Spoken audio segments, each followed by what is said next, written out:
Information processing approach क्या करता है, प्रॉब्लम सॉल्विंग को इस तरीके से देखते हैं कि हम लोग कंप्यूटर की तरह काम करते हैं ना, स्टेप बाय स्टेप, ठीक है। वो इंक्लूड करता है कि हम लोग बड़े-बड़े प्रॉब्लम जो छोटे-छोटे पार्ट्स में तोड़ते हैं और यूज़ करते हैं रूल्स, एल्गोरिदम्स या फिर शॉर्टकट्स माने ह्यूरिस्टिक्स, ठीक है। अल्बर्ट साइमन बोलता है लेकिन कि हम लोग जो प्रॉब्लम्स है वो लिमिटेड मेंटल रिसोर्सेज की वजह से बाउंडेड रहते हैं ना, मतलब हम लोग अच्छे से प्रोसेस करके नहीं सॉल्व कर पाते, क्योंकि बाउंडेड रैशनैलिटी करके कंसेप्ट है। एग्जांपल के लिए देखोगे तो Simon studied how people play chess है ना, चेस कैसे खेलते हैं। तो उसमें कंप्यूटर क्या करता है कि वो एवरी पॉसिबल मूव चेक करता है, लेकिन हम लोग इंसान लोग क्या करते हैं, हम लोग अच्छा काम करते हैं, ठीक है, क्योंकि हमारे पास लिमिटेड मेमोरी एंड टाइम रहता है, लिमिटेड मेंटल रिसोर्सेज मतलब यही, ठीक है। फिर प्रॉब्लम स्पेस थ्योरी क्या बोलता है, problem space include starting point, goal and all steps है ना, कि उसमें एक प्रॉब्लम स्पेस रहता है जिसमें हमका एक शुरुआत रहता है प्रॉब्लम का, ठीक है, सॉल्व करने के लिए, फिर हमें पहुंचना रहता है किधर तो भी, और उसके बीच में हम लोग कनेक्ट करते हैं जो एक्शन हम लोग लेंगे, ठीक है, वो स्टेप्स जो हम लेंगे वो कनेक्ट करके फिर हम प्रॉब्लम को सॉल्व कर पाते हैं ना। तो उसमें हम लोग क्या करते हैं, स्टार्ट से लेकर एंड तक के हम लोग गोल तक जो भी एक्शन से वो एनालाइज करते हैं क्या अच्छा रहेगा क्या नहीं। जैसे टावर ऑफ फेनाई में देखा पीपल ने कि वो एक रॉड जो होता है दूसरे इसमें डालना रहता है, लेकिन रूल्स नहीं ब्रेक करने रहते, तो उसमें उन्होंने कैसे किया, पहले मूव्स को प्लान किया कि कैसे करेंगे कि मिस्टेक्स ना हो। तो ये सारी चीज़ें देखी गई कि वो एक्सप्लोर करते पॉसिबल ऑप्शंस क्या है स्टेप बाय स्टेप, ठीक है। फिर स्टेट एक्शन स्पेसेस क्या बोलता है कि हर जो एक्शन है वो बदलता रहता है, अपना जो करंट स्टेट है हम लोग जिस स्टेट में बदलता रहता है ना, माने जिस कंडीशन में हम लोग अभी है वो प्रॉब्लम में, ठीक है, वो हमारे एक्शन से बदलता रहता है, तो उसके बाद फिर नया स्टेट आता है, ठीक है। तो जैसे हम आगे बढ़ते वैसे वैसे स्टेट बदलता जाता है, वो बोलता है जैसे चेस में भी अगर हम लोग कुछ खेल रहे गेम खेल रहे चेस है ना, तो उसमें अगर हम लोग मूव करते हैं तो फिर वो नया पैटर्न बन जाता है ना, तो वैसे पैटर्न बदलते जाते हैं गेम के, ठीक है, अकॉर्डिंग टू अपने स्टेप्स, ठीक है। तो प्लेयर जो है वो रटके नहीं आते, वो पैटर्न के हिसाब से खेलते हैं, ठीक है। फिर गोल सब एनालिसिस क्या बोलता है, बड़े-बड़े प्रॉब्लम को हम छोटे-छोटे इसमें डिवाइड करते हैं ना, ताकि हम फाइनल गोल तक पहुंच सके, उसको मीन्स एंड एनालिसिस बोलते हैं। जैसे टावर ऑफ फेनाई में भी वो लोग क्या करते हैं कि जो पहला मूव है छोटा स्मॉलेस्ट डिस्क लेते हैं, फिर उसके बाद वो बड़े जो टास्क है वो उनको करते उनको मैनेजेबल हो जाते हैं। फिर search strategy depth versus breadth first में क्या बोलता है, सॉल्वर जो है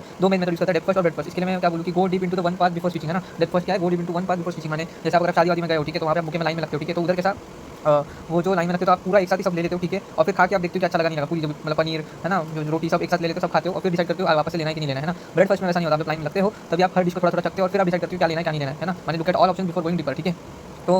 इसमें प्रोग्रेसिव डीपनिंग मतलब क्या कि दोनों को कंबाइन करके, और साइमन ने बोला कि लोग मेजेस और पजल जो है उसमें भी वो जो है ज़्यादा एक्सप्लोर नहीं करके, क्योंकि उनको स्मार्ट गेसेस करना आता है, तो वो लोग कैसा ह्यूरिस्टिक्स वगैरह यूज़ करते हैं ना, और वो लोग जो ज़्यादा काम किया वाली चीज़ें वो करते हैं, ठीक है, उनकी मेमोरी और अटेंशन बिल्कुल लिमिटेड है। ह्यूरिस्टिक्स क्या है, लॉन्ग कैलकुलेशन करने के लोगों को अच्छा लगता है शॉर्टकट्स ले, मेंटल शॉर्टकट्स है ना, जैसे hill climbing always choose step that gets closer to जो गोल के ज़्यादा करीब है वो वाला चूज करते हैं। और जेनिफर मॉडल इसमें एक ट्विस्ट ऐड करता है कि हम लोग पहले क्रिएटिव आइडियाज बनाते हैं जीन, और फिर उसको एक्सप्लोर और टेस्ट करते हैं फ्लोर्स, ठीक है, ये जेनिफर मॉडल बोलता है। और साइमन क्या बोलता है, पीपल जो मैथ्स प्रॉब्लम सॉल्व करते हैं, ठीक है, तो वो ट्रायल और एरर करते हैं ना, या तो शॉर्टकट यूज करते हैं उल्टा करना वर्किंग बैकवर्ड्स है ना, तो ह्यूरिस्टिक्स है जो लोग टाइम प्रेशर में यूज करते हैं। अब लिमिटेशन ऑफ आईपीए में क्या आता है, आईपीए जो वर्क करता है बेस्ट फॉर क्लियर गोल्स, अगर हमको पता है कि हमको क्या करना है किधर तक पहुंचना है तो हम लोग वो आईपीए यूज करते हैं। लेकिन अगर हमको इल डिफाइंड प्रॉब्लम दी जिसमें कुछ क्लियर पता ही ना गोल क्या है क्या नहीं कुछ नहीं, तो फिर हम लोग वो नहीं कर पाते। जिसमें ये एक प्रॉब्लम और भी है कि आम मोमेंट्स को नहीं बताता, माने आपको अचानक से जब आता है ना कि हाँ इसको ऐसा कर सकते हो, वाला जो है मोमेंट्स वो एक्सप्लेन नहीं कर पाता। साइमन ये एडमिट भी करता है कि जैसे और लॉजिक प्रोसेस के लिए तो उसका मॉडल सही है, लेकिन जो ऐसे सडन फ्लैशेस और इनसाइट्स जो आते हैं उसके लिए वो अच्छा नहीं है, उसका मॉडल इतना काम का नहीं है, ठीक है। Application in artificial intelligence Simon idea जो एआई सिस्टम में यूज किया गया, जैसे चेस प्रोग्राम्स वगैरह में ह्यूरिस्टिक्स यूज किए गए, बट वो ह्यूमन से फास्टर है उसमें, ठीक है। जैसे डीप ब्लू चेस एआई जो है वो साइमन के वर्क से ही लिया हुआ है, ठीक है, जिसमें एक एक जो मूव है वो इवैल्यूएट करता है within set limits like mental checklist है, मेंटल चेकलिस्ट की तरह उसमें मूव वो बने हुए रहते हैं, वो वैसा वो प्रोसेस करता है, ठीक है। तो जेस्टल अप्रोच के साथ अगर हम लोग देखेंगे तो फिर आईपीए जो है कॉन्ट्रास्ट करता है, ठीक है,